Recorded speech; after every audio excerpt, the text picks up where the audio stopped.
Bueno, muy buenos días, apreciados estudiantes. El día de hoy les voy a presentar parte de la sesión 4 en combinación con la sesión 5 de la asignatura de línea de transmisión de la carrera de Ingeniería Eléctrica. Este es el grupo 23352 raya CEO1. Y pues la sesión del día de hoy pues va a ser la 4, que es componentes de parte de un sistema de potencia.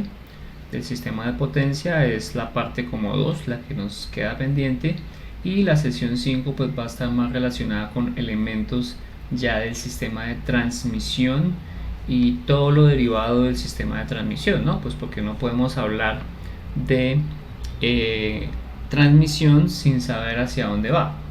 No tiene mucho sentido decir que hay algo cuando no se sabe hacia dónde llega y de dónde viene. ¿Listo? Bueno, estábamos mencionando la clase pasada que teníamos nuestros sistemas de sistema eléctrico colombiano, donde pues teníamos una serie de componentes, de actividades. Habíamos dicho que eran actividades más que componentes, ¿sí? Entonces, actividades, macroactividades, de las que están compuestas, por ejemplo, la generación, está compuesta la transmisión, ¿sí? Habíamos dicho que habían dos tipos de transmisión, más que todo por el concepto de hacia dónde van, ¿no? ¿Sí? Y también hay un concepto de distribución y por último comercialización, ¿sí? También habíamos dicho que pues todo esto no funciona si no existe alguien que lo esté supervisando y controlando. Y para esto pues es el Centro Nacional de Despacho. Muy bien. Habíamos hablado también de la configuración eléctrica de un sistema de potencia y ahí veíamos cómo es que integrábamos a lo largo de pues cada una de las actividades partes del sistema de potencia. Este es un diagrama pues podría decirse que unifilar, ¿sí? Porque pues esta no es la simbología de un diagrama unifilar. Ahorita les muestro un diagrama unifilar real, pero trata de representar cómo es que estaría derivado lo que es la configuración y estructura del sistema eléctrico de potencia. Uno puede ver un sistema así de potencia de esta forma, ¿no? Como un circuito unifilar. También habíamos visto la clasificación de los niveles de tensión en función de lo que se refería a el RETI, ¿no? Que era el que nos definía ese tipo de cosas. Habíamos visto unas foticos adicionales de cada uno de los espacios, ¿no? Esto ustedes lo van a poder ver con más detalle en cada una de las asignaturas. Pues una de estas asignaturas en este caso es líneas de transmisión, y donde vamos a entender un poquito más lo de las torres de transmisión y las líneas que conectan entre puntos de generación y subestaciones y sistemas de distribución local y regional, ¿no? Pero finalmente cada una va a tener su asignatura, ¿no? Habíamos visto el proceso de la actividad de generación, cómo era el principio de funcionamiento, cómo es que está de alguna forma derivada de diferentes formas de energía, cómo es que está clasificada de acuerdo pues como al tipo de energía primaria que pretende ser transformada. Para este caso convencionales y alternativas. Habíamos dicho que pues eso todavía está en debate de cuándo algo se considera convencional y cuándo se considera algo alternativo, ¿no? Las diferentes formas de energías primarias derivadas de pues los diferentes procesos de generación de energía, como es por ejemplo las hidroeléctricas, las térmicas que utilizan vapor y las térmicas que utilizan gas. Y pues habíamos visto un video muy interesante de cómo es el tema de generación en hidrosogamoso, ¿no?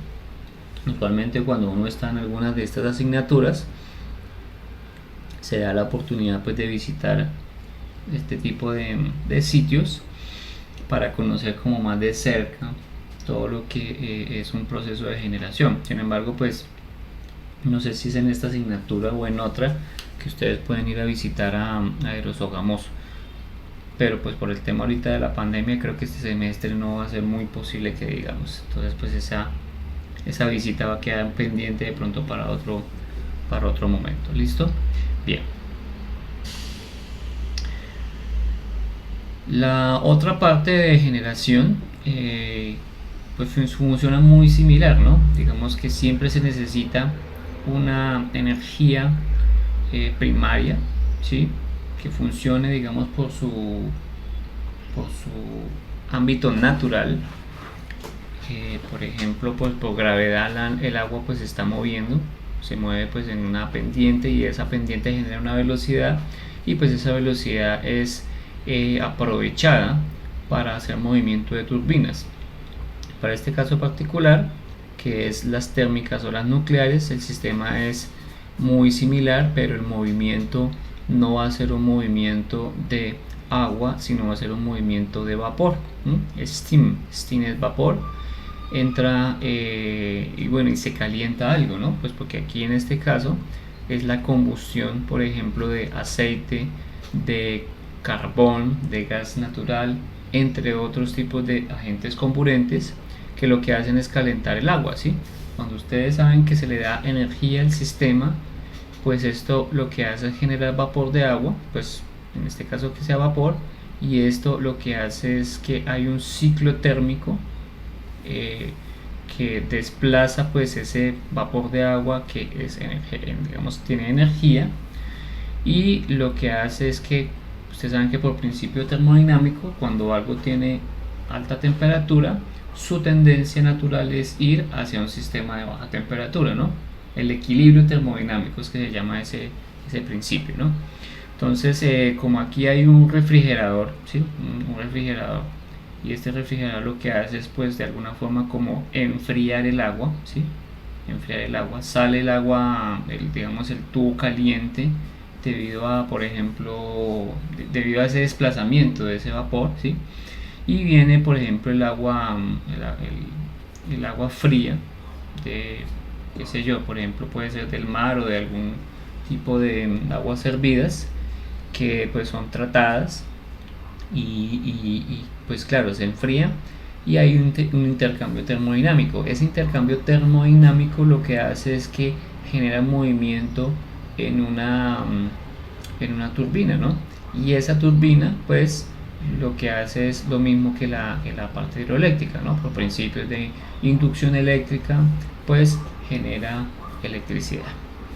La nuclear pues es lo mismo, la única diferencia, bueno, hay muchas diferencias entre una y la otra, el tema de seguridad es uno de esos, pero el principio de funcionamiento es muy similar. Es decir, aquí en vez de quemar combustibles de aceite, de cobre o gas natural, aquí lo que se hace es hacer fisión de uranio, ¿sí? Cuando hablamos de la palabra fisión es separar, ¿no? Fusión es unir, ¿no? Para este caso la fisión de uranio es coger el uranio y bombardearlo con átomos pues pesados, no tan pesados, pero sí relativamente pesados, que permitan que el uranio pues se separe, ¿no? Haya una separación, y esa separación genera una reacción en cadena que desata pues temperatura, ¿no?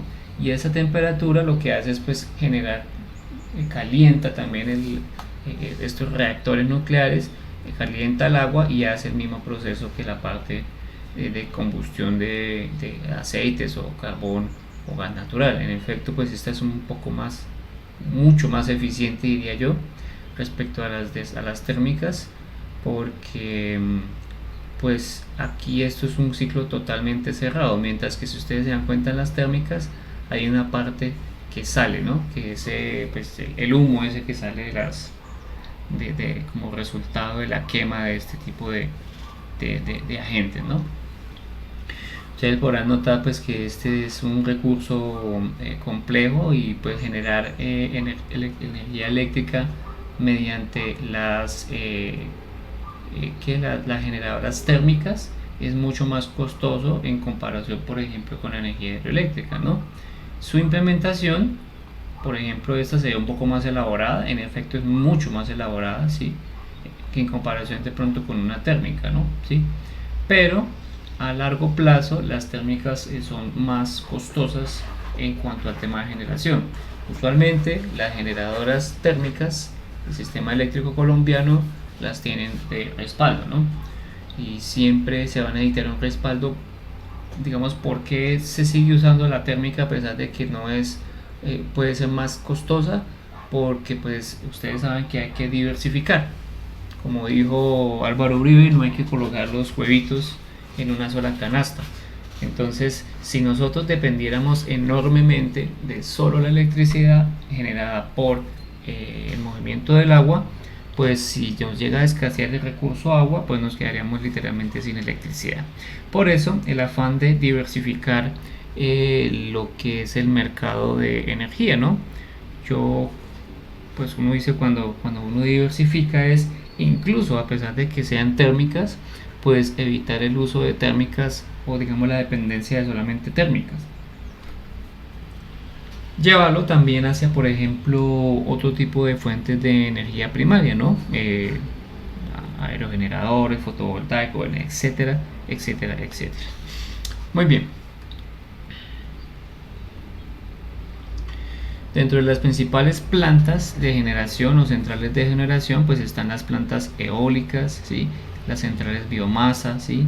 Las plantas solares fotovoltaicas, plantas termosolares, plantas geotérmicas, etcétera, y a estas se le denominan generación no convencional, ¿sí? Cuando hablamos de la palabra no convencional, vuelvo e insisto, es una palabra que aún está en debate, porque si esto llega a usarse, pues ya pasaría de convencional a ser, pasaría de no convencional a ser convencional. La convención hace referencia al uso, ¿sí?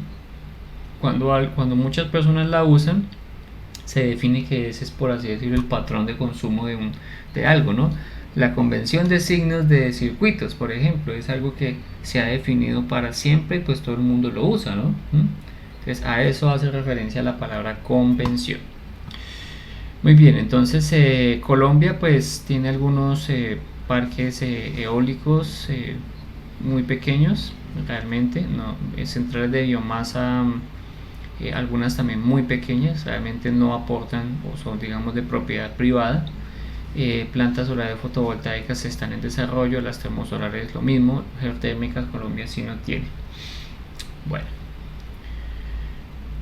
por ejemplo, en cuanto a la parte de biomasa, el potencial colombiano, digamos, que existe aquí en Colombia, se puede definir como este tipo de torta que tenemos acá.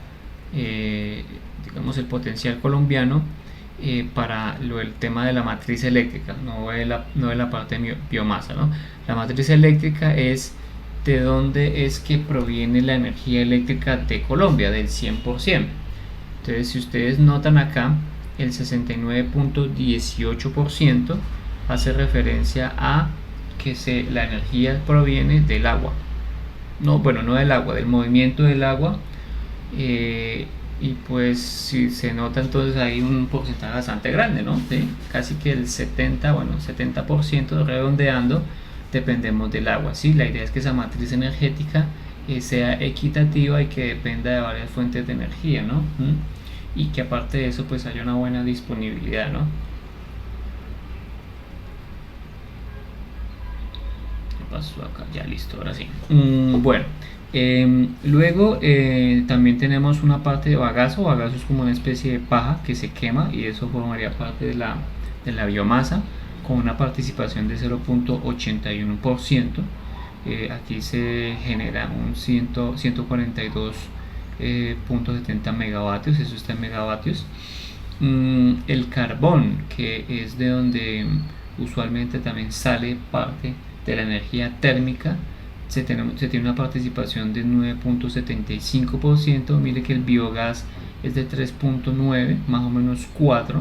Este es más o menos 10, esto es más o menos un 1%, más o menos un 70%. El combustible óleo, que es pues combustibles basados en aceite, hay una participación de más o menos un 2%.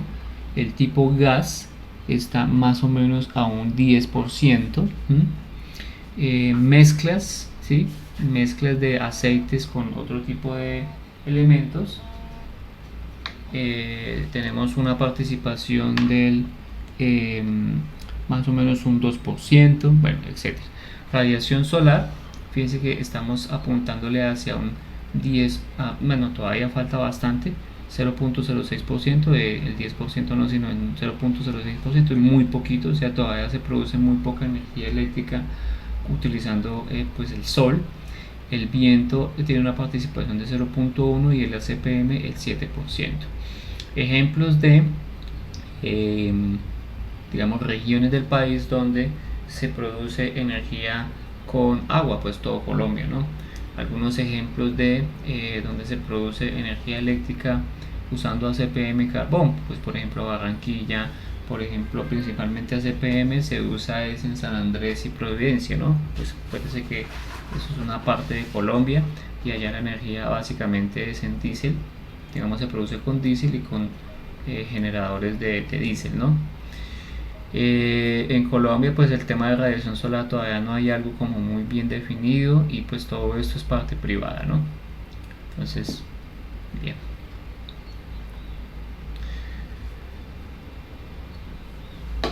La capacidad de generación total instalada del Sistema Interconectado Nacional en Colombia es más o menos de 17.366 megavatios, algo así como unos 18 gigavatios más o menos, ¿sí? Y pues están más o menos despachadas así. Centralmente, la hidráulica tiene más o menos una participación en cuanto a capacidad efectiva neta de 10.986, ¿no? Si hablamos por ejemplo de la térmica, que es la siguiente que sigue, es de 5.120, ¿no? Entonces ahí nos podemos dar cuenta que las dos principales en Colombia son la hidráulica y la térmica, ¿sí? Entonces, esto es bastante más complejo. También hay otras que no son despachadas centralmente, pero representan también un porcentaje importante para añadir al consumo energético de Colombia, ¿sí? Que son los autogeneradores, es decir, aquí estamos hablando de personas que autogeneran y que no dependen tanto del sistema interconectado nacional. El cogenerador, que hace referencia a cuando generan parte de su energía eléctrica, pero a la par también dependen del sistema eléctrico interconectado nacional. La eólica, que también aporta a alguno de las partes del sistema, aunque no están totalmente conectadas. Hay partes de pequeñas centrales de generación que no forman parte tampoco del sistema interconectado nacional, y también hay algunas térmicas que se encuentran conectadas más a sistemas de donde son las zonas no interconectadas, ¿no? ¿Sí? Digamos que todo esto está más relacionado con las zonas interconectadas, ¿sí? Muy bien. Si hablamos de capacidad instalada, de acuerdo a los agentes que pertenecen a la matriz, al mercado colombiano, perdón, podemos decir que mayoritariamente hay una empresa que se llama Engesa, ¿sí? Que tiene una participación en el mercado de 20.77%, ¿sí? En cuanto al tema de producción de energía, ¿no? ¿Sí? Estamos hablando aquí de producción de energía. Vuelvo y digo, no sé si recuerda la capacidad en megavatios por cada cuánto tiempo. No entiendo tu pregunta, es decir, cada cuánto se hace la oferta de energía, ¿es lo que quieres decir? O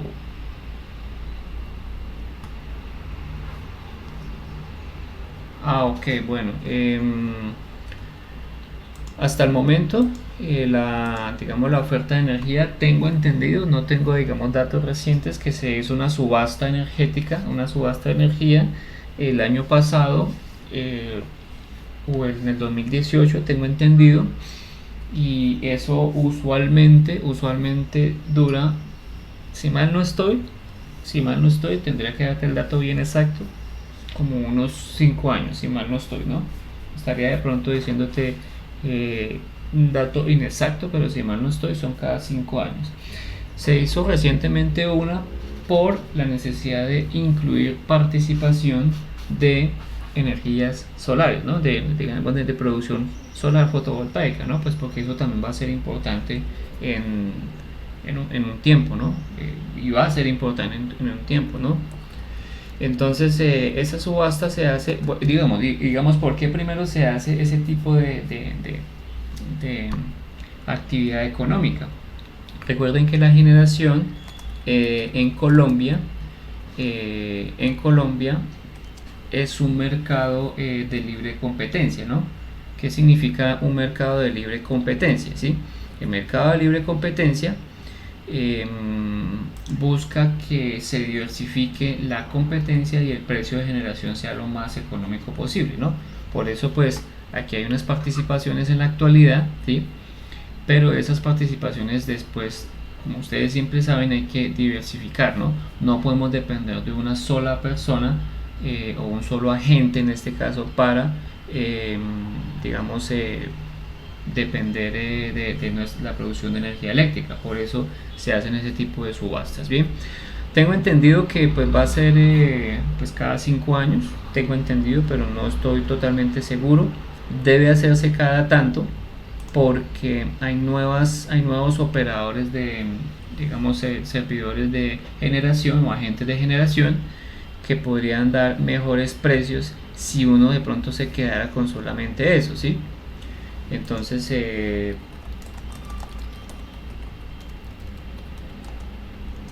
estaba tratando de buscar la subasta en Colombia,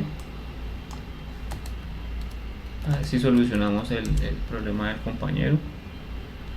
Sí, la última que se hizo fue en el 2019, ¿sí? El año pasado justamente, ¿sí? Pero digamos la que viene, yo estimaría que por ahí en unos 5 años, diría yo, es lo que tendría como de conocimiento, porque pues también hay que integrar otro tipo de energías alternativas, ¿no? No solamente tener presentes unas, sino tener otro tipo de energías alternativas. ¿Listo? Bueno, quedo pendiente de ese dato exacto para dárselo al compañero. Seguramente pues lo averiguaré en el transcurso del día para no quedar tampoco con la duda. Bien, pero sí se hace cada tanto, por lo que menciono, ¿no? Es necesario hacerlo por el mercado libre como dices, acumulado o el promedio del año. Todos estos datos son promedios, ¿sí? Porque digamos que uno trata como de llevarlo a cuánto más o menos en promedio genera cada uno, ¿no? Y esto es algo de tema de participación, ¿no? Pero me imagino que tú haces referencias a la capacidad de generación que tiene cada uno de los agentes de generación, ¿no? Entonces para este caso son informe de variables de un mes, de marzo, ¿sí? Si hablamos de la capacidad de generación es de marzo, solamente de un mes, que es marzo del 2018, ¿sí? Sí, está solamente de un mes, de marzo de 2018, o sea, un mes, ¿sí? Cuando queremos ver ya un promedio tendríamos que buscar otra gráfica al año, o si queremos ver un acumulado habría que mirar otra gráfica al año. La idea es que la participación de este tipo de cosas, estas tortas no cambien demasiado, ¿no? Pues aunque pues eso depende mucho de la época del año, de la temporada, porque pues no es lo mismo la participación de las empresas públicas de Medellín o de Engesa o de Isagen, ¿sí? En una época donde por ejemplo hay bajo nivel de embalse, ¿no? O digamos no es lo mismo la participación de estos agentes cuando hay bajo nivel de embalse, debido a que pues la producción de energía eléctrica para ellos se ve reducida, ¿no? Por lo que entonces las generadoras térmicas es donde entran y hacen como una especie de contingencia para esos casos, ¿no? Por eso es que estas empresas, digamos, térmicas y digamos alternativas, digamos, hablo de alternativas en el sentido de, digamos, que van a la par con la generación en Colombia, se les paga por un cargo de confiabilidad, ¿no? ¿Qué es ese cargo de confiabilidad? Es mantener algo ¿sí? Es mantener algo a pesar de que no sea tan rentable, pero que permita en caso de contingencia pues entrar a abastecer, ¿sí? Y para ese caso es que están las térmicas siempre dispuestas y siempre disponibles para pues digamos funcionar en caso de que por ejemplo haya una baja de energía en cuanto a las otras fuentes que usualmente Colombia depende, ¿no? Que son la hidroeléctrica. Bien, vemos acá también algunas otras que pues es en GESA, digamos las principales son en GESA, las empresas públicas de Medellín y Isagen, ¿no? ¿Sí? En GESA está muy hacia la parte de Bogotá, Cundinamarca, bueno, toda esa parte de allá. Las empresas públicas de Medellín están mucho más hacia el tema de Antioquia, bueno, digamos que el eje cafetero. Isagen está también parte ubicada hacia el norte y partecita hacia el sur. ¿Listo? Esta Isagen es una empresa diferente a el sistema de transmisión, digamos la empresa del sistema de transmisión, ¿no? Que es diferente, ¿no? No es lo mismo Isagen que ISA, ¿sí? Porque ISA es de transmisión e Isagen es de generación, ¿sí? Entonces son, digamos, agentes distintos, ¿sí? Las normatividades en Colombia no dicen que, por ejemplo, ISA no pueda tener una participación en generación, ¿no? A pesar de que pues es monopolio natural el tema de la transmisión. Algunas otras, como por ejemplo la empresa Energía del Pacífico, pues esta notablemente va más hacia el Pacífico, la parte de Chivor, Termo Barranquilla, que está más hacia la parte de pues, Barranquilla, la zona franca Celsia, la generadora y comercializadora de energía del Caribe, que también forma parte por allá de la costa, la empresa Urra, que eso es hacia el Pacífico, gestión energética, Termocandelaria, Celsia, bueno, etcétera. Y hay otros agentes que también aportan a la capacidad instalada. Cuando hablamos de capacidad instalada, hacemos referencia a todo Colombia, incluyendo sistema interconectado nacional y sistema zonas no interconectadas. ¿Listo? Bueno, igual pues se puede consultar con más detalle aquí en esta página de internet y siempre van a haber unos reportes. Eso es mes a mes que hay unos reportes. Listo. Pues la idea es como ver la matriz, digamos la división de la capacidad instalada en Colombia. Bueno, aquí está pues la misma torta, pero en forma de tabla, ¿no? Si se quiere de pronto unas cifras un poco más precisas, ahí se tendría pues la tabla misma. Cuando hablamos por ejemplo de las principales centrales de generación en Colombia, ya para ubicarlas, podemos ver acá que las de color rojito, ¿sí? Las de color rojito son las que están digamos ubicadas principalmente en térmica. Uno pensaría que lo térmico usualmente tiende a ser por la costa y no es tan así, ¿no? Lo térmico también está por otros lados donde por ejemplo el agua no es muy notable.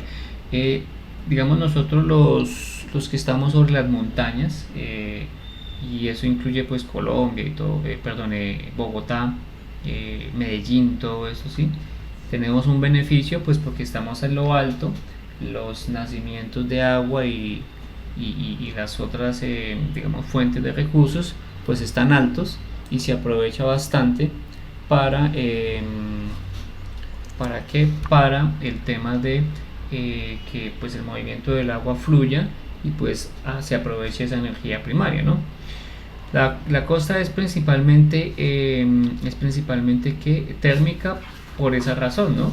Porque pues allá que gravedad va, digamos, o digamos que flujo de agua va a favorecer para la generación de agua, dado que pues allá casi todo es plano, ¿no? Por eso pues no es muy fiable, no es muy factible desde el punto de vista técnico la instalación de energía utilizando agua, ¿no? Pues que no hay tampoco así mucho poder de flujo de agua, ¿no? Entonces es principalmente derivada para térmica, ¿no? La planta eólica, la única que existe, bueno, una que existe en Colombia es el parque Jepirachi, que queda pues en La Guajira, pues porque la zona de vientos hacia allá es como la más es como la más representativa de Colombia, ¿no? Muy bien. Tengo conocimiento que solamente hay un parque eólico en Colombia. No sé si de pronto ya va a haber aparecido otro, pero me imagino que por el momento no. Si alguien de pronto sabe, pues escribe ahí por el chat o lo menciona. Si tiene conocimiento de alguno, que haya leído algún reporte o algo relacionado con un nuevo parque eólico en Colombia. Pero tengo entendido que solamente hay uno por el momento. Listo. La misma tabla, pero entonces ahora es por capacidad de agente. Bueno, esto ya está, ya es que la devolví. Ok, listo. Bueno, los agentes generadores conectados al sistema interconectado nacional se clasifican en función de su capacidad. Pues si hablamos de capacidad, pues claro, nosotros dependemos de la electricidad, por eso pues es necesario tener a los mejores de primeras, porque si no hacemos eso, pues entonces estaríamos supeditados a tener fallas, ¿no? Están los generadores que tienen una capacidad instalada de mayores a 20 megavatios, las plantas menores que tienen una capacidad instalada, ¿sí?, de, digamos, menores a 20 megavatios y pues que digamos cumplen con algunas satisfacciones de demanda en algunos sitios. Los cogeneradores igual, capacidad instalada superiores a 1 megavatio pero menores a 20 megavatios. El autogenerador a gran escala, pues que las capacidades son instaladas de 1 megavatio. Autogenerador a pequeña escala, que son pues menores a 1 megavatio, y generadores distribuidos, que son capacidad instalada menores a 0.1 megavatios. Así es como lo está clasificando la CREG. Los generadores pues son aquellos que efectúan transacciones de energía en el mercado mayorista de electricidad, ¿sí? Normalmente, como habíamos mencionado, que son los que tienen una capacidad instalada igual y superior a 20 megavatios, ¿sí?, para este caso particular. Algunos generadores que seguramente también ustedes pueden conocer, no los conozco todos, pero sí he tenido la oportunidad de ir a algunos. Por ejemplo, Albán, Amoya La Esperanza, En Betania, ¿sí?, Calima, Caloyera, Chivor, ¿sí?, Juana, El Quimbo, ¿sí? ¿Sí? Digamos que aquí las más importantes, miren, Albán, Betania, Chivor, ¿sí?, y El Quimbo, ¿no? Las otras son como despachadores que también son generadoras, pero no son tan importantes como las que mencioné aquí.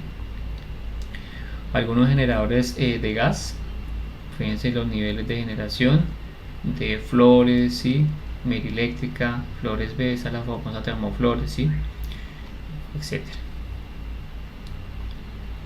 Las plantas menores son aquellas plantas o unidades de generación con capacidad instalada inferior a 20 megavatios.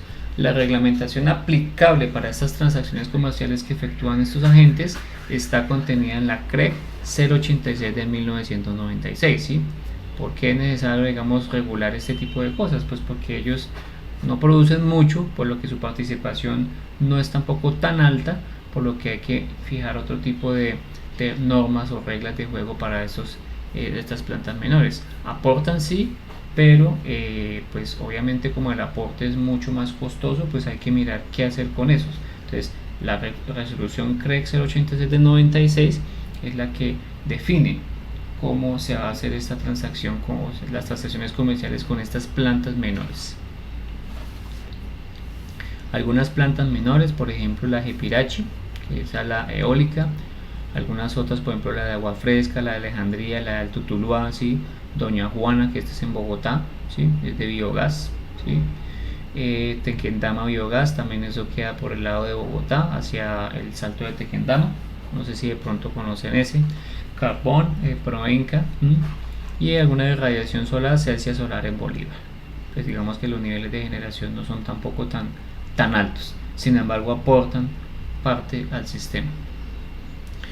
Los cogeneradores, el proceso de cogeneración, pues es un proceso natural o jurídico que produce energía utilizando un proceso de cogeneración y puede ser o no el propietario del sistema de generación, ¿sí? La cogeneración es el proceso de producción combinada de energía eléctrica y térmica, ¿no? En este caso se necesita de las dos. que hace parte de una actividad productiva donde se destina a consumo de terceros o procesos industriales o procesos comerciales, ¿sí? Es decir, aquí hay puede ser un proceso más independiente al sistema interconectado nacional, ¿sí? Pero que también necesitan de lo otro, ¿no? Acuérdense que esto es como integrado, o sea, pueden que necesiten de energía eléctrica, pero también utilizan, por ejemplo, otro tipo de energía, pues puede ser convencional o no convencional. Básicamente se utiliza más la térmica y pues hay una regulación, ¿no? Porque pues hay un uso de la energía eléctrica del sistema interconectado nacional, pero también hay un uso de, digamos, una aplicación de otro tipo de generación integrada ahí, ¿sí? Entonces fíjense, por ejemplo, acá que tenemos pues la planta de energía de elaboración de azúcar, y aquí pues integran otro tipo de energías para, por ejemplo, aportar a la red, ¿no? ¿Sí? O también consumen de la red. Bueno, todo eso está reglamentado, aplicable en las transacciones comerciales que efectúan los agentes contenidos en la resolución CREG 085 del 96. Hay una asignatura que se llama Mercados de Energías, si mal no estoy es selectiva, no sé si todas la puedan ver, algunos pues seguramente la van a poder ver, algunos no la van a poder ver, es donde explican toda esta parte de cómo son estas transacciones comerciales entre generación, bueno, entre los diferentes agentes del sistema interconectado nacional. Algunos cogeneradores, por ejemplo Bioenergy, de Central de Castilla, bueno, Generador Manuelita, Provenca, bueno, etcétera. Y si ustedes se dan cuenta, miren, la mayoría son digamos generadoras de azúcar, ¿no? Como de palma de azúcar o toda esta vaina relacionada con el dulce. Bien. La ley 1715 del 2014 estableció el marco legal y los instrumentos para la promoción, desarrollo y utilización de fuentes no convencionales, ya recordamos que las fuentes no convencionales de energía, ¿sí? En las que pues se hablaba del carácter renovable, y la idea era hacer la integración de estas fuentes no convencionales al mercado eléctrico, por la misma razón que les mencionaba, ¿no? Necesitamos diversificar nuestro mercado eléctrico. Por medio de la resolución CREG 030 de 2018 y 038 de 2018 se regularon las actividades de generación a pequeña escala y generación distribuida, ¿sí? En esta resolución se definen las reglas que permiten a los usuarios conectarse al aparato de red de manera fácil y sencilla como autogeneradores o generadores distribuidos. Es decir, aquí ya se volvió un tema de mercado de energía bastante fuerte, donde yo como usuario normal, es decir, usuario final, donde simplemente pedía, ahora si yo tengo un sistema de generación puedo dar. ¿Listo? Para este caso hay una asignatura de generación que explican todo eso. No soy muy experto en este tema porque esto es muy reciente en el tema de generación distribuida, pequeña escala, cómo funciona eso de los pagos y todo eso. No tengo mucho conocimiento. Si tienen alguna duda respecto de eso, sí puedo de pronto referenciarles a un ingeniero colega que ha trabajado bastante con eso, si están de pronto interesados con eso. Si de pronto ya es simplemente como a modo de cultura general, pues en mercados de energía van a ver eso con más detalle. Pero si quieren algo de cultura general y comenzar a leer la resolución CREG 030 del 2018 y la 038 del 2018, les puede servir si de pronto llegan a estar interesados en esos tópicos, ¿no? Porque también el tema de mercado de energía es una forma digamos un ámbito para que ustedes laboralmente se desarrollen, ¿no? Y pues es válido para nosotros como ingenieros electricistas. ¿Listo? Pero lo que quiere decir esta diapositiva es que ya a partir de este año, hace un par de añitos, año y medio, se definieron el tema de los mercados de generación. Cuando yo ya tengo, por ejemplo, paneles solares, ¿qué es lo que principalmente ocurre, ¿no? ¿Qué hago yo con ese exceso de energía? ¿Lo puedo vender, por ejemplo?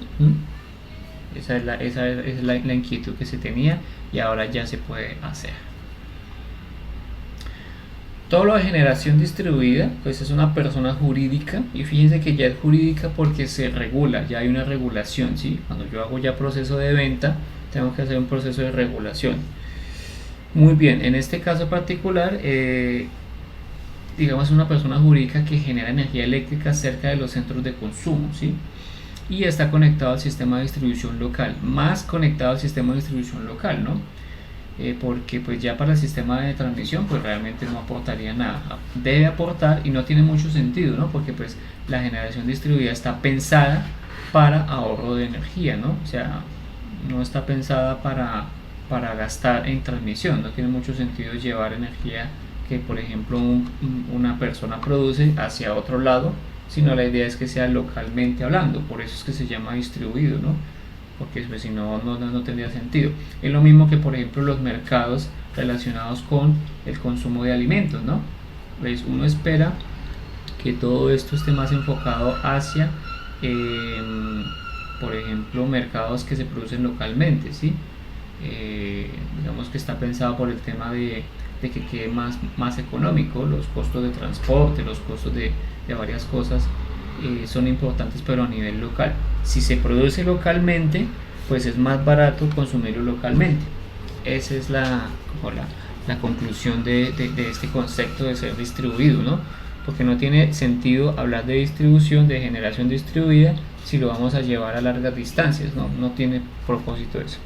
Los generadores distribuidos son generadores pequeños que generalmente empresas, digamos, producen empresas y que exclusivamente producen energía para vender al sistema. O sea, hace que es decir que yo puedo producir para vender. O sea, es un negocio. Es posible que en un futuro incluso pues cualquier persona pues, tenga paneles solares u otro sistema de generación e incluso pues pueda venderle al vecino, ¿no? Bien. Los autogeneradores a pequeña escala con potencia instalada igual o inferior al límite definido en un artículo de la UPME, que es el 281 de 2015, o aquella que la modifique y la sustituya, el tamaño de la instalación de la generación es inferior a 1 kilovatio, o sea, a 1000 kilovatios, perdón, o sea, 1 megavatio. Los autogeneradores a gran escala son, digamos, personas naturales, fíjense que pueden ser naturales o jurídicas, que produce energía principalmente para atender sus propias necesidades, cuya potencia instalada es mayor a 1 megavatio, ¿no? Usualmente estas pues producen su propia energía, y también es un concepto válido. Sin embargo también están reguladas, ¿no? Algunos autogeneradores a gran escala, por ejemplo Argos, Coca-Cola, Familia, Refricar, Unibol, ¿sí? Etcétera. Todo eso lo pueden encontrar en XM. Recuerden que XM es la plataforma donde se puede encontrar todo lo relacionado con la electricidad, digamos el sector eléctrico en Colombia. Siempre va a tener información disponible para eso. Bueno, entonces con esto pues terminamos la primera diapositiva, que es la de la sesión 4. No sé si hasta aquí hay alguna pregunta antes de continuar con la otra.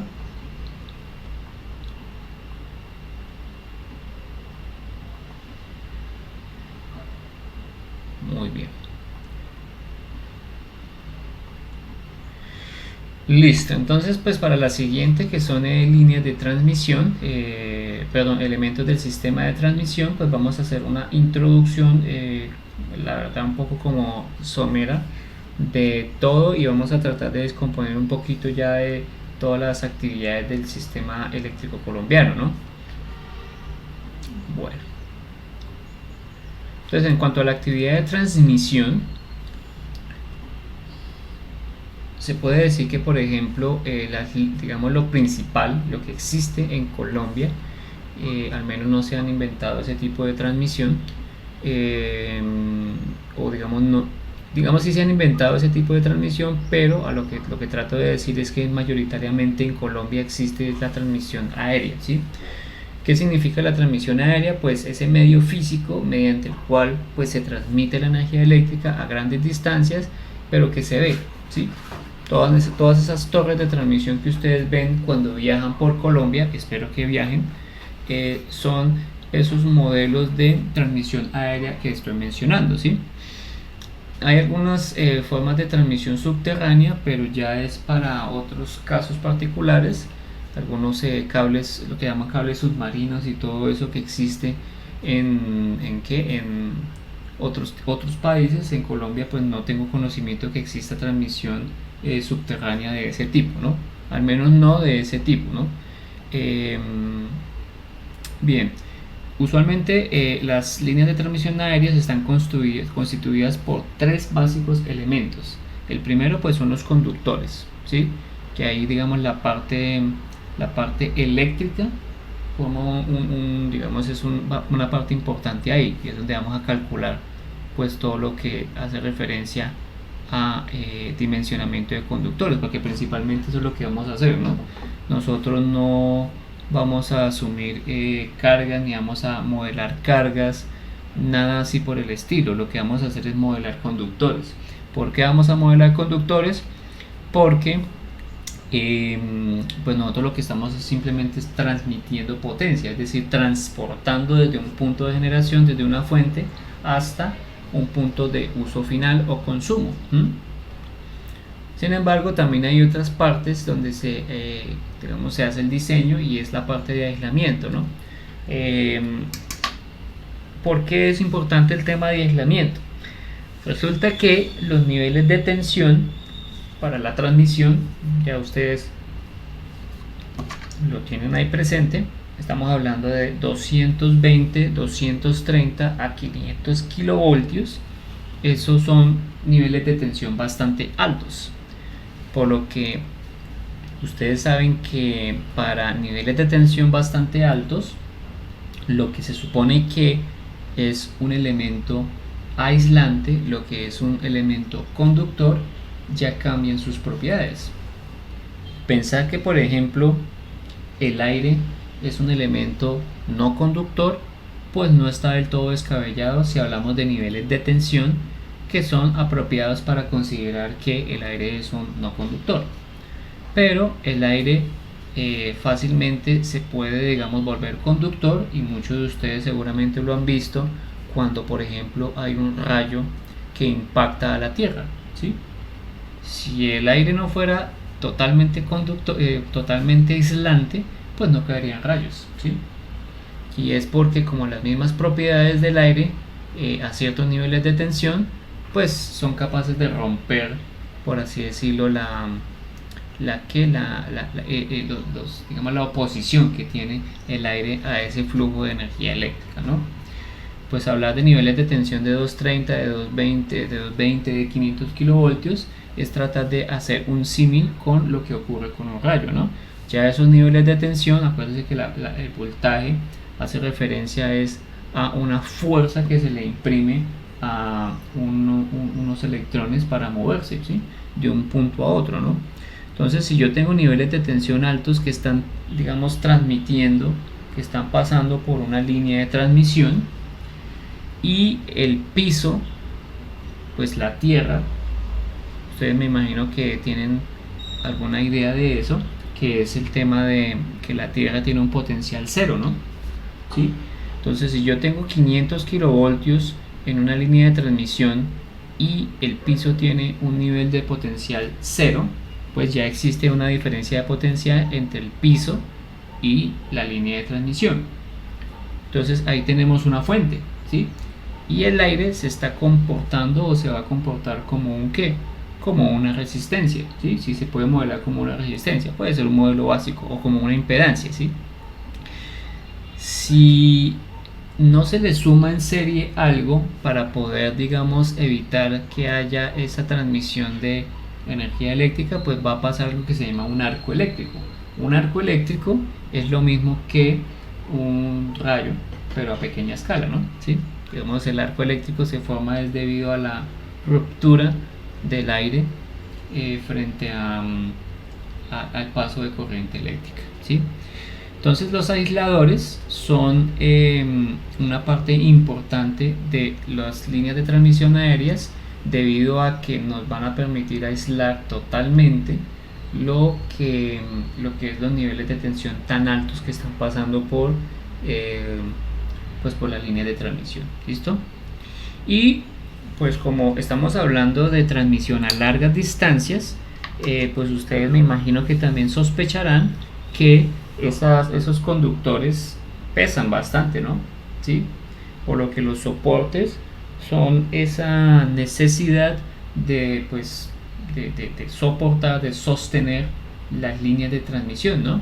Sin eso, pues estaríamos, digamos, no tendríamos una forma de transmitir, ¿no? Y tampoco existe un cable largo que, digamos, vaya desde un punto hasta otro que no se flecte debido a su peso. Vamos a ver eso, y eso se llama la famosa catenaria, ¿no? Entonces la necesidad de los soportes es importante. Bueno, pero principalmente están constituidos por esos tres tipos de cosas, ¿no? Muy bien.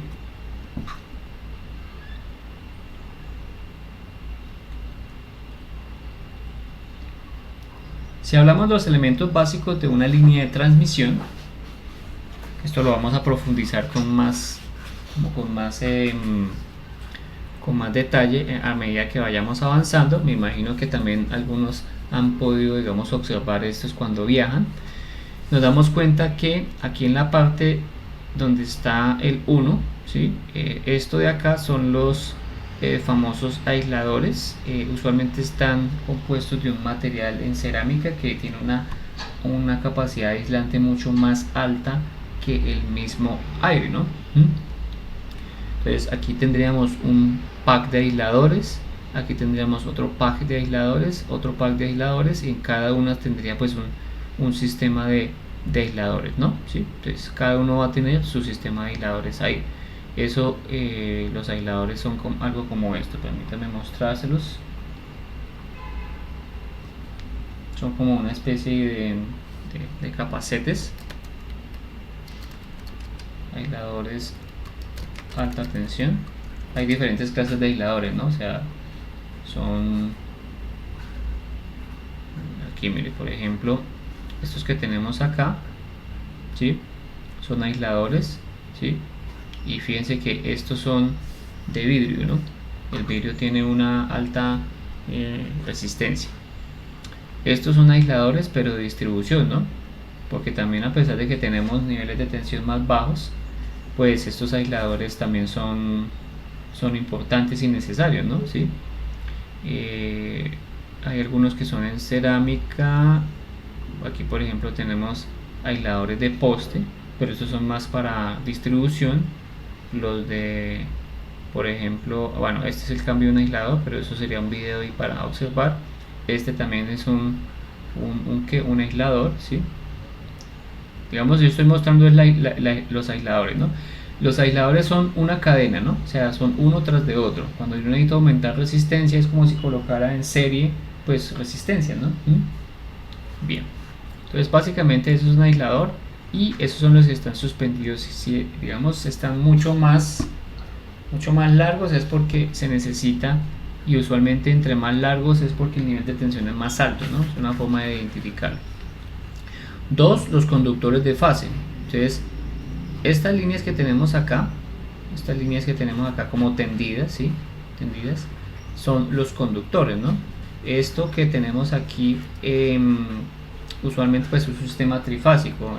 Digamos, aquí no podrían ustedes preguntar dónde está el neutro. El neutro no existe acá, ¿sí?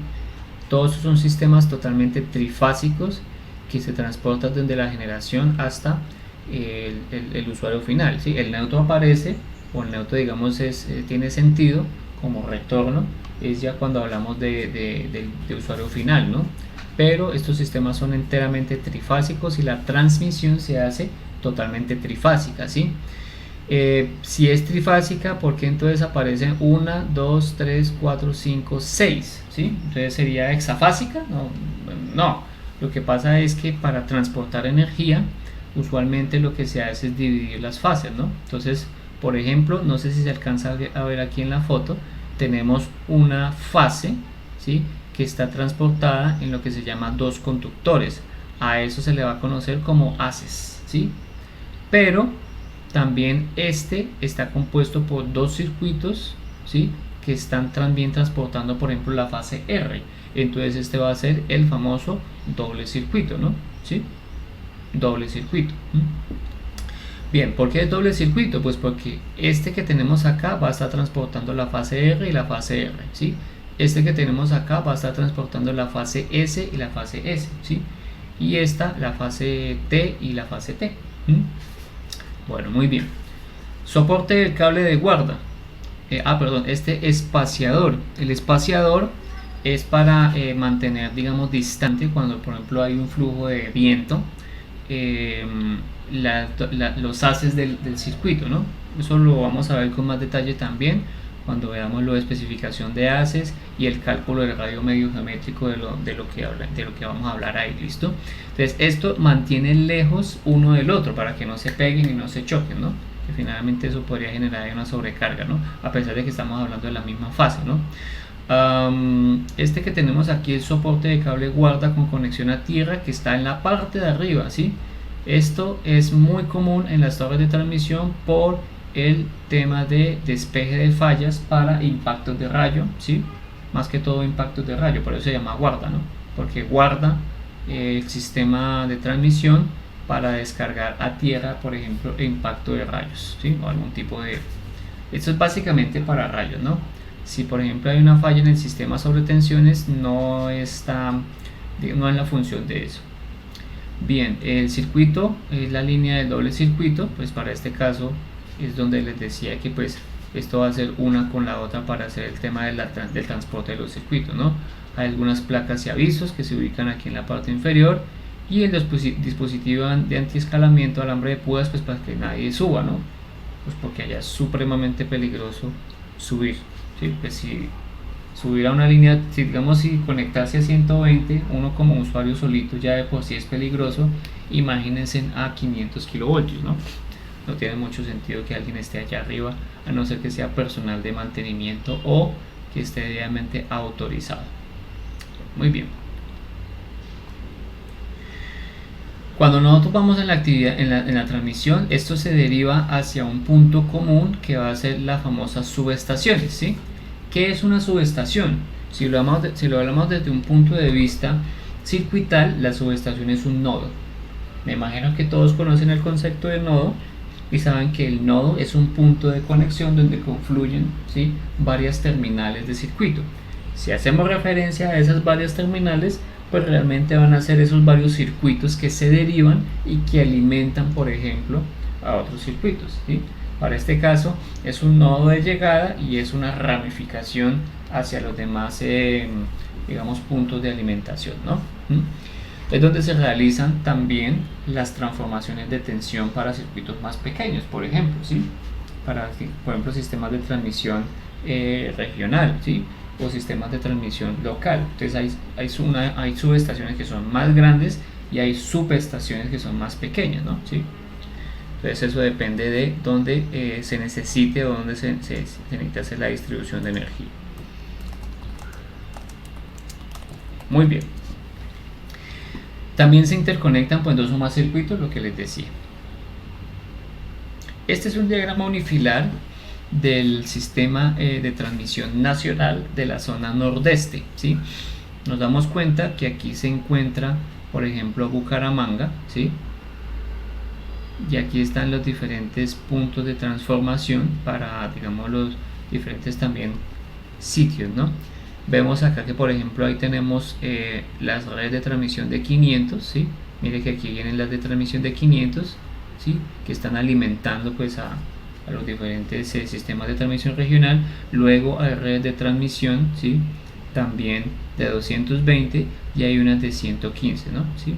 Entonces las que son de 500 es el sistema de transmisión nacional, que incluye también las de 500 y las de 220, ¿no?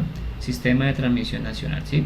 Ya cuando hablamos de 115 podemos decir que son sistemas de transmisión regional, ¿sí? Entonces fíjense que Bucaramanga está como un sistema de transmisión regional, ¿sí? Y lo que está en azulito pues va a ser lo que son proyectos de expansión. Fíjense que todo esto es un sistema conectado e integrado, ¿sí?, para garantizar confiabilidad del sistema, ¿no? Bucaramanga pues, digamos, está, digamos, se suple por aquí se alcanza, no sé si alcanza a ver, 1, 2 y 3, ¿sí? Entonces hay 3 puntos por los que se suple Bucaramanga, ¿sí? Para que pues no falle la energía en una ciudad como Bucaramanga, ¿no? Hay algunos sitios que seguramente van a tener solo un sistema de suplencia, pero pues ya digamos me imagino que no afecta tanto a un usuario, ¿no? O puede ser un usuario industrial que tiene sus propias prestaciones de energía eléctrica, ¿no? Por eso digamos las industrias tienen su propia autogeneración, ¿no? Porque a veces depender solamente del sistema cuando solamente hay un punto de conexión de suplencia, pues sería un poco complejo, ¿no? Bien. Cuando hablamos del control de una subestación, siempre vamos a tener a clasificarla por niveles. El primer nivel hacemos referencia a lo que es el patio de las subestaciones, donde están pues todos los elementos, como por ejemplo las torrecillas, los aisladores, los transformadores, etc. Hay una asignatura en la cual le van a explicar con mucho más detalle este tema de subestaciones y van a entender pues cada una de las partes de la subestación sin problema. Luego hay una caseta de control, ¿sí? Que también está muy cerca al patio de la subestación, ¿sí? Para digamos como verificar funcionamiento in situ, ¿sí? de cómo está la subestación, ¿no? ¿Sí? Hay otro nivel que es otra sala de control, que esa no necesariamente tiene que estar in situ, puede estar en otro lado, ¿sí? Pero pues tiene un control remoto. Y pues hay otro nivel 3 que es el Centro Nacional de Despacho, que es quien se encarga de recolectar la información de esta subestación, porque con acuérdense que el Centro Nacional de Despacho es quien hace las planeaciones del sistema interconectado nacional, ¿no? Pues, sin esa información no podría, digamos, hacer un buen control, una buena gestión del sistema eléctrico colombiano, ni buenas proyecciones, etcétera, etcétera, etcétera. Entonces, parte de la subestación, pues hay un sistema de relé de protección, que son dispositivos inteligentes que permite pues adquirir señales de campo, realiza varias funciones, control, protección, etcétera, ¿sí? Y esto con el objetivo de alertar en caso dado de que haya pues un cambio en el sistema, ¿no? Cuando vean subestaciones se van a dar cuenta que una subestación está lleno de relés, ¿sí? Relé de diferencia, relé de proximidad, relé de, por ejemplo, de secuencia cero, relé de protección, relé de corriente, relé de voltaje, bueno, una serie de relés. ¿Por qué? Pues porque esta medición es indirecta. Todo se hace mediante relés porque los niveles de tensión y de corriente pues no se pueden medir con un aparato normal. La medición que ustedes hacían en sus laboratorios de circuito con un multímetro y la hacían de forma directa, ¿sí? Pues ya no se puede hacer aquí de esa forma. Toca utilizar o hay que utilizar los mismos sistemas de medición que ustedes tienen electrónicos en un laboratorio, obviamente pues un poco más avanzados y más precisos, pero tenemos que utilizar una medición indirecta utilizando transformadores de potencial o transformadores de corriente. ¿Listo? Entonces los relés a veces tienen integrados eso, a veces no tienen integrado eso, depende del tipo de relé, depende del tipo de fabricante, pero pues finalmente puede verse que no se puede hacer de forma directa por los niveles de tensión y los niveles de corriente. ¿Sí? ¿Cuánto cree que son las corrientes que atraviesan ahí, no? Son bastante altas. Muy bien. La actividad de transmisión, pues ustedes saben que la transmisión pues es una actividad de transportar energía a través de un conjunto de líneas y subestaciones, ¿sí? Con sus equipos asociados. Todos los equipos asociados son las torres de transmisión, las subestaciones, los transformadores, etcétera, etcétera, etcétera, que operan a tensiones menores de 220 kilovoltios, es decir, los niveles de tensión 4, 3, 2 y 1, ¿sí? Fíjense que esto de transportar energía es importante porque pues para que el usuario final le llegue la electricidad pues importa, ¿no? Y pues ya digamos, si le hacemos referencia al sistema de transmisión regional y al sistema de transmisión, el sistema de distribución local, perdón, pues el sistema de transmisión regional, sistema de transporte de energía eléctrica que está compuesto por los activos de la conexión del operador de red. El operador de red es es esta empresa, por ejemplo EPM, es esta empresa Codensa, ¿sí? Ok, y bueno, todos los activos, cuando hablamos de activos, ¿sí? Cuando hablamos de activos, hacemos referencia a todo lo que el operador de red tiene, ¿no? El operador de red puede tener torres, puede tener transformadores, las mismas líneas de transmisión, los mismos postes, etcétera, para conectarse al sistema interconectado nacional. Esto desde el punto de vista del operador de red, porque hay una conexión, digamos una charla o una conexión entre el operador de red y el operador de transmisión, ¿no? Del sistema de transmisión nacional, ¿no? Y el conjunto de líneas y equipos y subestaciones con sus equipos asociados que operarán a nivel de tensión 4. Todo esto está relacionado solamente con el sistema de transmisión regional. Ya cuando hablamos del sistema de distribución local, esto sí ya es netamente el operador de red, ¿sí? Aquí en el sistema de transmisión regional hay una negociación o digamos como una conexión de diferentes elementos. Hay unos que le pertenecen al operador de red, hay otros que le pertenecen al operador de transmisión, ¿sí? Entonces hay como que hay que separar muy bien cuáles son de cuál, ¿no? Porque hay un punto de conexión. Pero lo del sistema de transmisión local sí es enteramente el operador de red. Entonces, por ejemplo, todo lo que se distribuye aquí en Bucaramanga, los postes, pues sí, los transformadores de distribución local, todo eso ya forma parte y es propiedad esa. Entonces, el sistema de transporte de energía compuesto por el conjunto de líneas y algunas subestaciones también. Subestaciones pequeñas son también de esa, con sus equipos asociados y que operan a niveles de tensión 3, 2 y 1 y que son utilizados para la prestación del servicio en un mercado de comercialización, es decir, para el usuario final. El operador de red del sistema de transmisión regional y el sistema de distribución local y los operadores de red son las personas encargadas de la planeación de la expansión, las inversiones, la operación y el mantenimiento de todo, o al menos parte del sistema de transmisión regional o el sistema de distribución local, incluidas las conexiones del sistema de transmisión nacional, ¿no? O sea, por eso les digo, hay unas partes que tienen que negociarse, por eso es que es importante para los operadores de red mantener sus pérdidas cero, ¿no? Porque pues ellos tienen que estar muy pendientes de muchos lados, ¿no? Bueno, muy bien. Los activos pueden ser de propiedad de terceros o propiedad del operador de red o del operador de transmisión regional, ¿no? Eso depende, ¿sí? Depende porque pues finalmente eso es una negociación de empresas y pues finalmente pues pueden haber muchas cosas, ¿no? Relacionadas con eso. Entonces pues no puedo decirles de quién es quién porque pues eso es privado, pero sí tiene que estar definido por una regulación de la CREC, ¿no? Los operadores de red siempre debe ser una empresa de servicios públicos domiciliarios, ¿no? Entonces esta tiene que estar también regulada y estipulada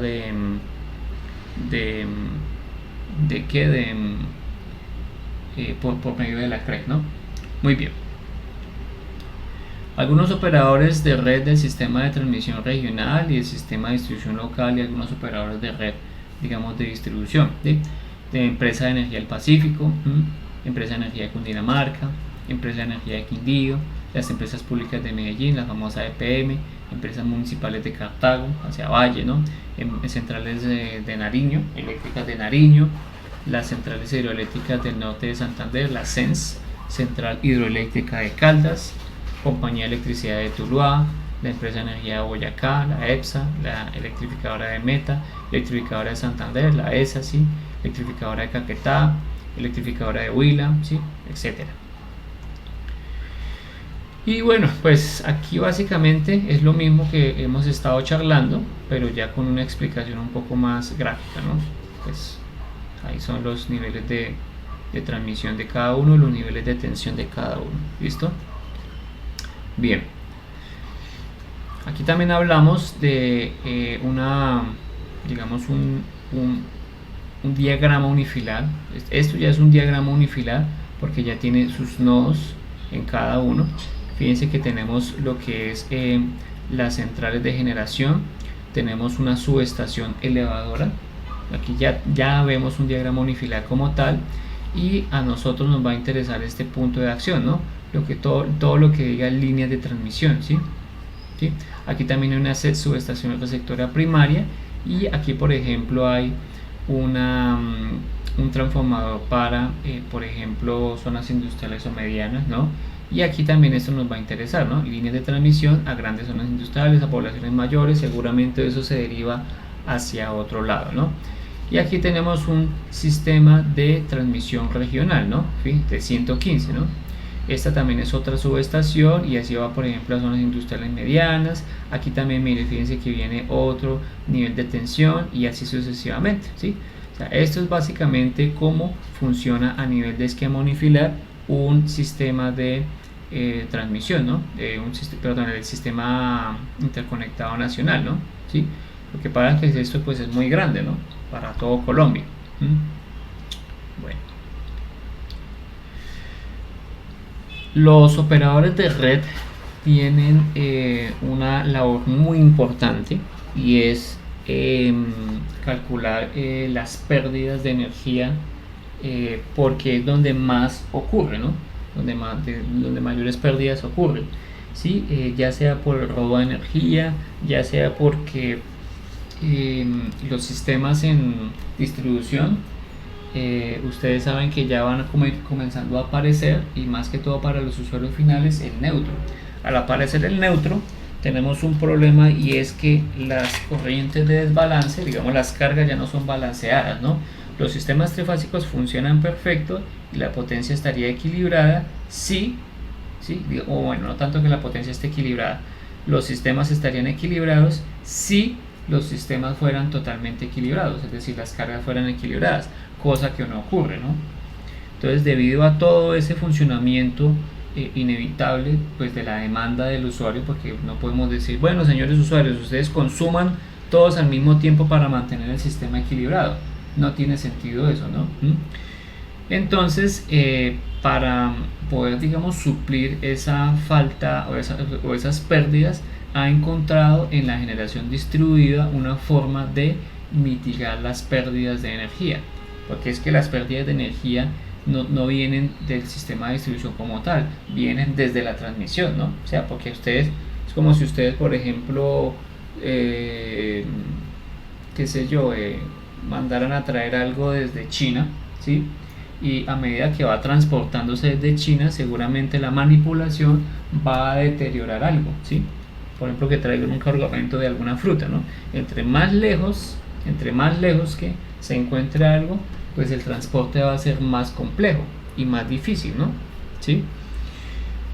¿Qué va a pasar ahí? Pues si yo puedo encontrar opciones locales para, digamos, suplirme de lo mismo, digamos, del mismo producto que venden en China, pues es mucho más fácil, porque el transporte va a ser más corto. ¿Y qué va a pasar ahí? Pues que la electricidad va a tener menores pérdidas, ¿sí? Va a ser más eficiente y todo lo referente. Fíjense que por ejemplo, el contenido de energía de 100 unidades, es decir, por ejemplo, si vamos a hacer una producción, solamente podemos decir que hay un 62%, digamos 62 unidades, que son más o menos unas 38 perdidas, ¿sí? En solamente el proceso de conversión, ¿sí? Y estas pérdidas se van en la combustión, ¿sí? Se van en el hecho de que no es completo. Esto es un sistema, pues, de alguna forma no tan eficiente, ¿no? ¿Sí? En comparación de pronto con la energía hidroeléctrica, ¿no? Luego, en el proceso de transmisión entran 38, ¿sí? Hay dos que se pierden en la línea de transmisión, ¿sí? Y por ejemplo, si hablamos de elementos ineficientes, pues hay unas que se pierden, ¿no? Y hay unas que se convierten, hay unas que se pierden. Siempre hay un proceso de pérdida, siempre hay un proceso de pérdida. Entonces, para evitar esas pérdidas, y fíjense que hay unas pérdidas de generación en transmisión, ¿sí? Y en uso final, por eso es que se plantea el tema de la generación distribuida. La actividad de comercialización consiste en la compra de energía, que esto es desde la generación, desde el transporte, desde el consumo, y está la comercializadora que va a negociar a cómo es que usted le va a comprar la energía a los diferentes operadores de generación, ¿no? Agentes de generación, ¿sí? Entonces consiste en la compra de energía eléctrica en el mercado mayorista, entonces como la bolsa, por así decirlo, y su venta a los usuarios finales, ¿sí? Todo está de alguna forma regulado por la CREG, pero hay algunos usuarios que por comprar bastante energía pues no están regulados por la CREG, o al menos no por tarifas que impone la CREG, ¿sí? Bien sea la actividad que se desarrolle de forma exclusiva o combinada con otras actividades del sector eléctrico, cualquiera de ellas que sea su actividad principal. Aquí se ve el flujo, ¿no? La generación, el transporte y distribución, el consumo, y hay una comercializadora que lo que hace es ese negocio, ¿no? Entre uno y el otro. Algunos comercializadores, por ejemplo la empresa comercializadora de energía de la costa, ¿sí? Beam Energy, Sol Energy, Depi Energy, ¿sí? Empresa de Guapiban, etcétera, etcétera. Por ejemplo en Bogotá, aquí por ejemplo la ESA es un mismo operador de red y a la vez también es comercializador, ¿no? Eso sí se puede, ¿no? Por ejemplo, ¿sí? Codensa en Bogotá también es un ejemplo de que también es operador de red, pero a la vez también es comercializador, ¿sí? Todas esas empresas que le ofrezcan a uno que en la factura pueden ofrecer electrodomésticos y esas cosas, es porque también son comercializadores, ¿sí? Esos son los comercializadores, son los que le llega a uno el recibo de energía eléctrica. El usuario final pues es la persona natural o jurídica, puede ser digamos un usuario residencial que pues no tiene nada que ver con empresa, o jurídica que tiene que ver con empresa, que se beneficia con la prestación del servicio público, bien sea como propietario del inmueble en donde esté o donde se esté prestando el servicio, o como receptor directo del servicio. También se le denomina consumidor. Bueno, a mí se me olvidó mostrarles a ustedes un video interesante de generación distribuida que podría, digamos, de alguna forma dar cuenta de esto que les estoy mostrando. Permítanme un segundo para que lo vean antes de continuar. Me he olvidado de pasarse. Dura un minutico. En el sistema eléctrico convencional, la generación se encuentra concentrada en unas pocas centrales eléctricas. Frente a este modelo tradicional, surge un modelo alternativo, la generación distribuida. Este nuevo modelo acerca la generación al consumidor. La complementariedad entre ambos modelos será la base para el desarrollo de los futuros sistemas eléctricos. Que los centros de generación estén cerca de los centros de consumo supone una mejora ambiental y energética, ya que se disminuyen las pérdidas en el transporte. La eficiencia del sistema de generación distribuida disminuye también los costes económicos y favorece el desarrollo de las energías renovables. La generación distribuida se basa en las siguientes fuentes de energía: placas solares en los techos de los edificios y casas particulares, aerogeneradores aislados, que suelen ser un buen complemento para la solar, coche eléctrico, que puede conectarse a la red tanto para aportar electricidad como para consumirla. Con la generación distribuida se puede optimizar la demanda eléctrica en horas punta. Además, mejora el servicio bien en áreas rurales alejadas de la red eléctrica, bien en áreas urbanas donde la red está sobresaturada. Bueno, ahí se ve, digamos, como lo importante de la generación distribuida. No es solamente generación alternativa porque se necesita y que las fuentes de recursos se están agotando, que el carbón se está agotando, entonces necesitamos utilizar la solar fotovoltaica. Bueno, sí es cierto, digamos que eso forma parte de una de las razones por las cuales se necesita la solar fotovoltaica, se necesitan las energías alternativas. Pero también, si no tuviéramos, por ejemplo, ese tipo de energías alternativas, si yo pudiera como sistema conectado total tener disponible tener disponible todo ese sistema de generación localmente en vez de tenerlo por allá en otro lado, también sería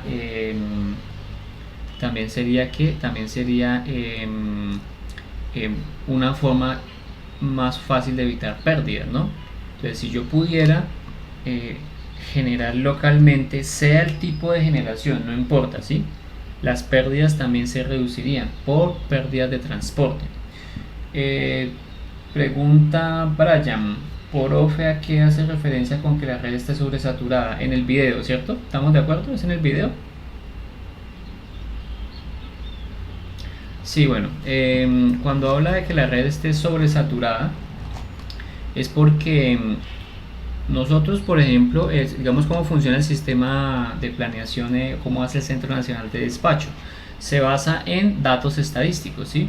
Si, por ejemplo, ustedes hacen un presupuesto al mes y después de que hacen el presupuesto, ¿cómo hacen el presupuesto? Yo me imagino que si hacen un presupuesto, ustedes se basan en las estadísticas de lo que han gastado en los últimos meses, ¿sí?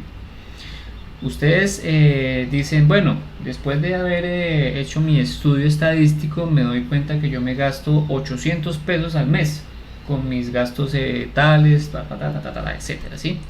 Pero resulta que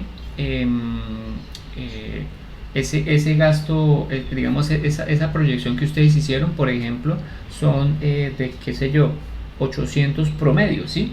Porque unos meses, por ejemplo, ustedes se gastaron 800, unos meses ustedes se gastaron 700, 900, ¿sí? Etcétera. Entonces hay una fluctuación que es función del mes, que en función, por ejemplo, de los gastos imprevistos, etcétera, etcétera, etcétera.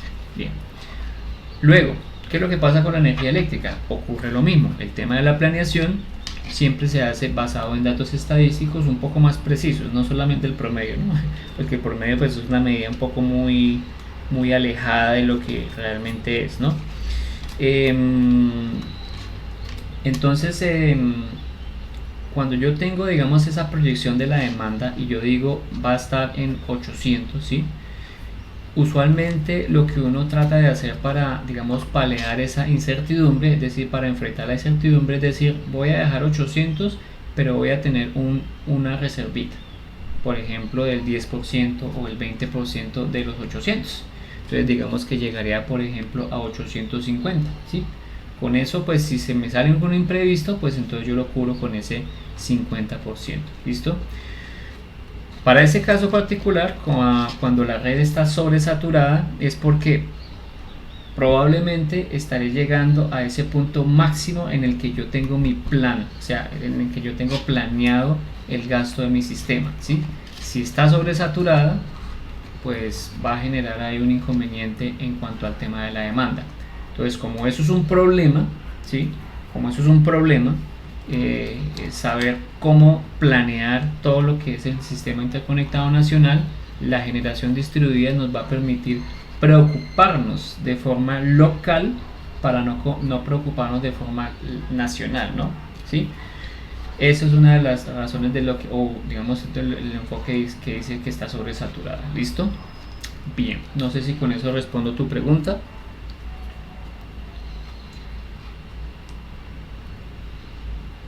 Bueno, perfecto. Ahora, el usuario final es la persona natural o jurídica que se beneficia con la prestación del servicio público. Como les digo, puede ser un propietario del inmueble o donde se presta realmente. O sea, ustedes pueden ser inquilinos o no inquilinos, pero ustedes finalmente son el usuario final. También después se denomina como receptor directo del servicio y a esa persona se le denomina como consumidor. El usuario del servicio se puede conectar al sistema de transmisión nacional, se puede conectar al sistema de transmisión regional o al sistema de distribución local, ¿sí? Porque depende, pues, qué tipo de usuario sea, ¿no? La instalación de uso final comprende los sistemas eléctricos que van desde la frontera con la red de servicio general, es decir, red de distribución, incluyendo acometidas o ramales de acometida. Eso pues se va a ver mucho más en instalaciones eléctricas, pero lo que dice básicamente es que Aquí yo tengo, por ejemplo, mi sistema de distribución de baja tensión, ¿no? Distribución local, ¿no? Si por ejemplo esta es mi casita, ¿sí? La instalación,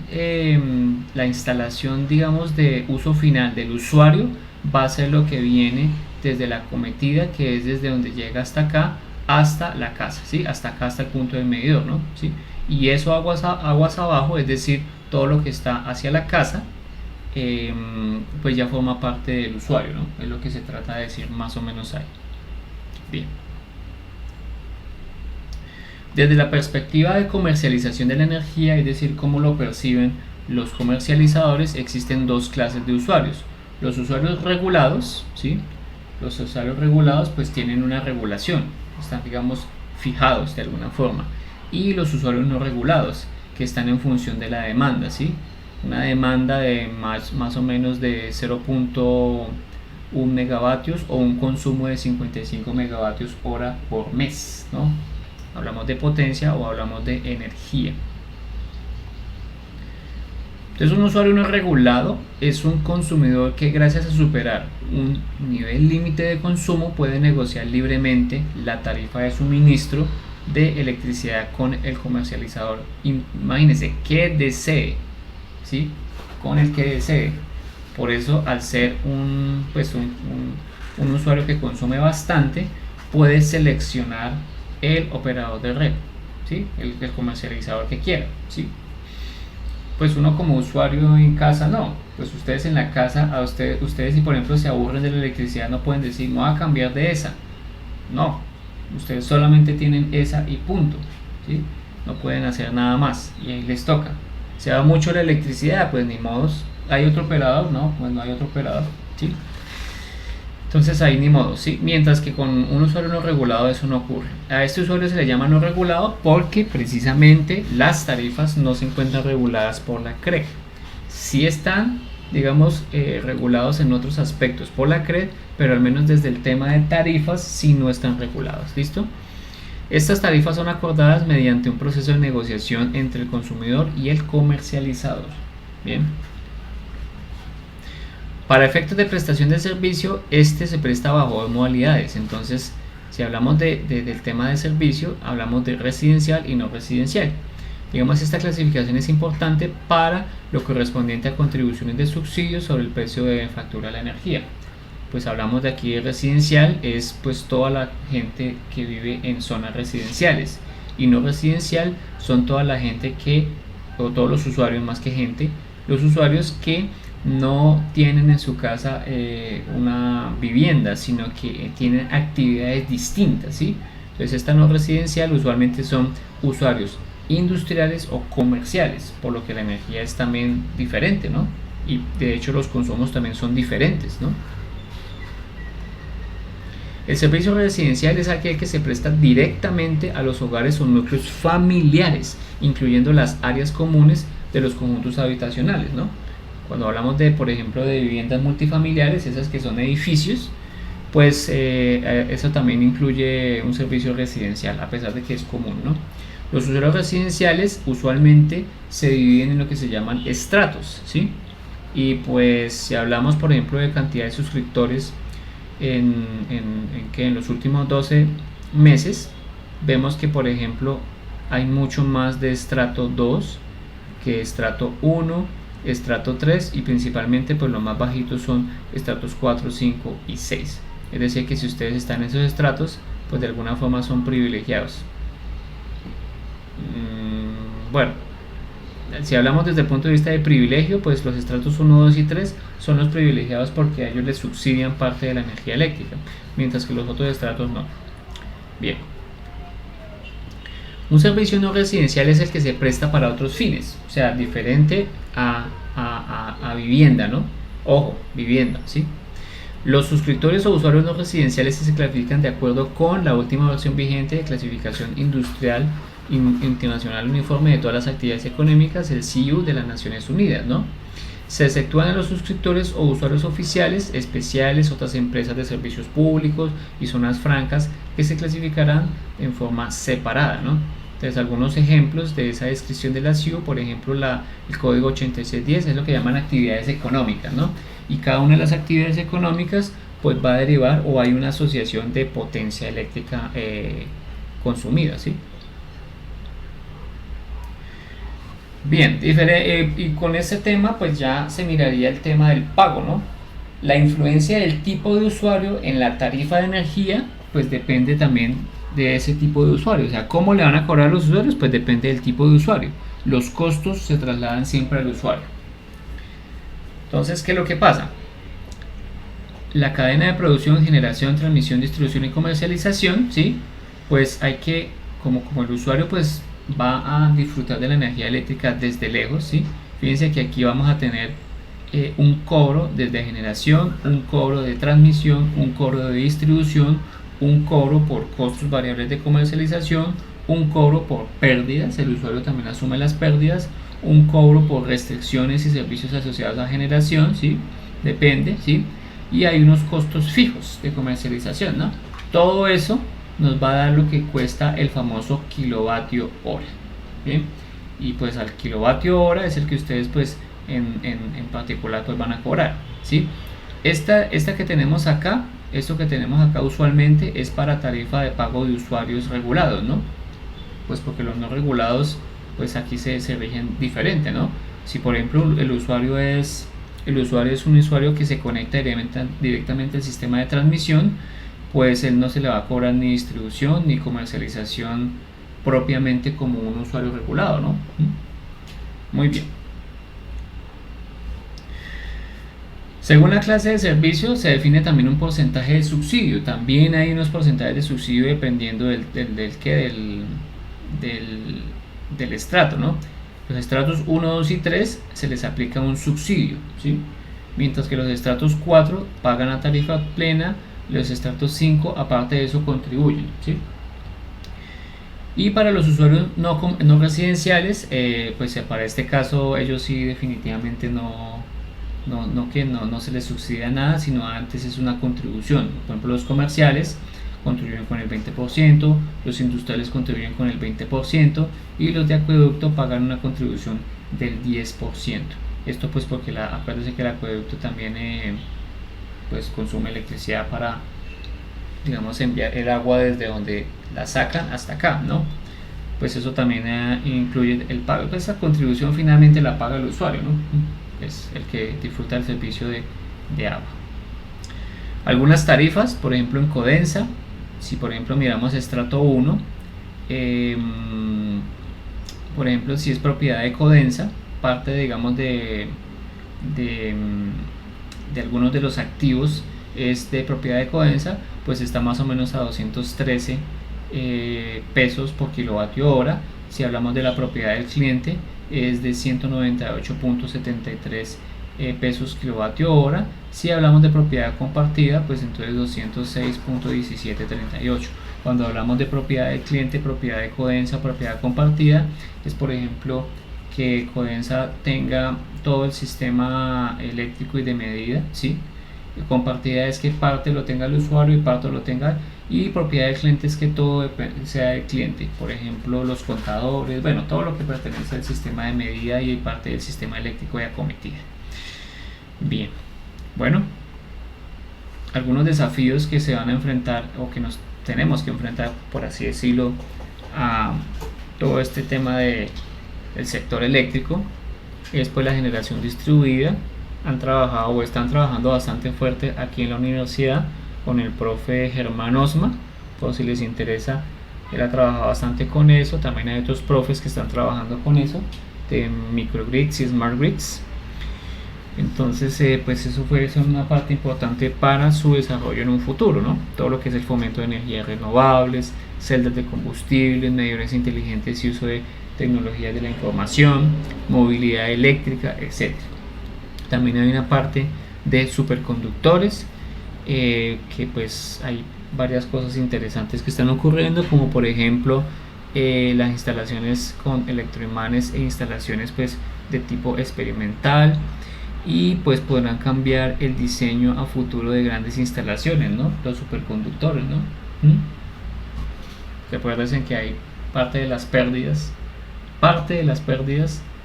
surgen por la impedancia de los conductos, o sea, se pierden ahí, y más que todo por la resistencia, ¿no?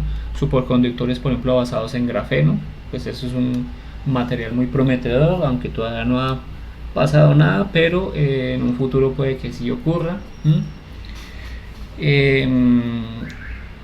Todo lo que son los sistemas FATS y los UPFC, en cuanto a que solucionar un poco el tema de las dificultades en el aumento de capacidad de transporte de las redes, todo ese tipo de electrónica de potencia que nos van a permitir mejorar la transmisión, y que si por ejemplo la transmisión se puede hacer en continua, pues estos dispositivos nos van a permitir eso.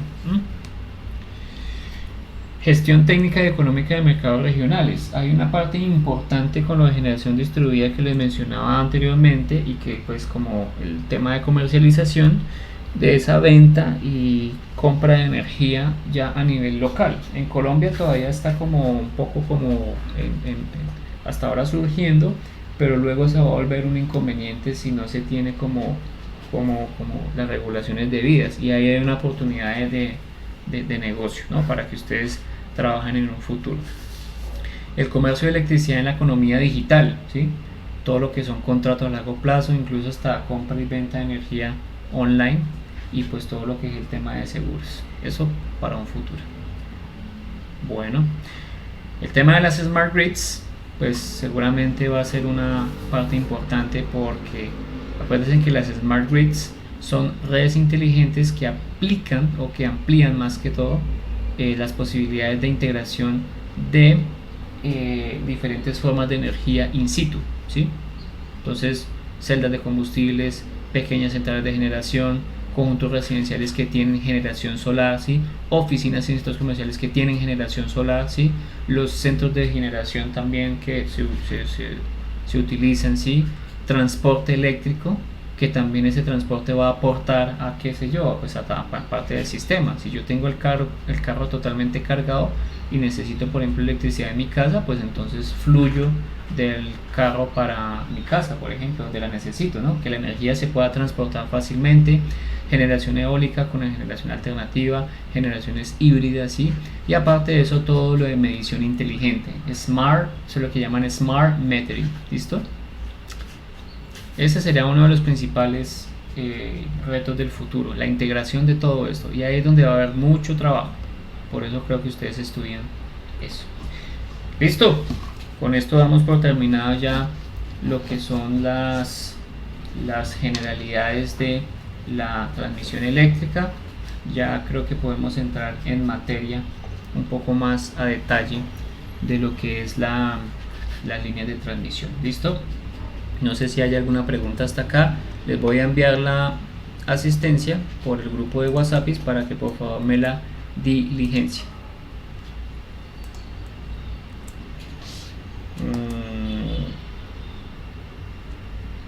Ok.